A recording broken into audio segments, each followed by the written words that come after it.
તો ખેડાના કપડવંજમાં પરણિત મહિલાની હત્યાનો બનાવ સામે આવ્યો છે। 7 દિવસ અગાઉ પરણિતા અચાનક ગુમ થઈ ગઈ હતી। ગામની સીમમાંથી મહિલાનો મૃતદેહ પણ મળી આવ્યો છે। કૌટુંબિક દિયરે જ ભાભીની હત્યા કર્યાનો મોટો ખુલાસો થયો છે। કૌટુંબિક દિયર અને મૃતક ભાભી વચ્ચે પ્રેમ સંબંધ પણ હતા। સંવાદદાતા વિનોદ અમારી સાથે જોડાઈ ગયા છે। ખેડાના કપડવંજમાં પરણિત મહિલાની હત્યા, શું વધુ અપડેટ? જે આજે આપણે ખાસ જાણ્યું કે લગ્નેતર સંબંધોની અંદર એક ખરો અંજામ આવ્યો છે। મહિલા મોતને ભેટવું પડી છે।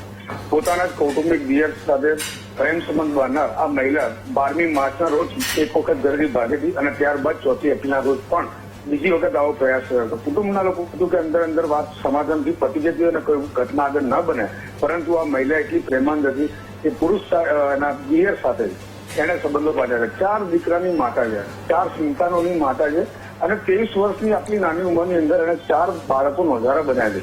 આપણે જાણી લો કે પ્રેમ સંબંધની અંદર જયારે તેના દિયર સાથે જીવી નહીં શકે તેવું તેને લાગતા બંને મરવાનું પ્લાન નક્કી કર્યો અને જૂના ખેડા ગામના કોતરોની અંદર જઈ અને બંને ઝેર પીવાનો પ્રયાસ કર્યો।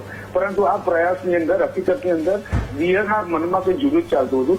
પરણિતાને ઝેર આપ્યા બાદ પરણિતા ત્યાં મરી હતી। જ્યારે ત્યાંથી એનો પ્રેમી જે જયદીપ ઝાલા છે તે ત્યાંથી ફરાર થઈ ગયો હતો અને 23 વર્ષીય યોગિતા નામની આ મહિલાનું કરુણ મોત નીપજ્યું। આમ દિયરે પોતાની સગી ભાભીની જ હત્યા કરી નાખી હતી। જી આભાર વિનોદ, સમગ્ર માહિતી આપવા બદલ।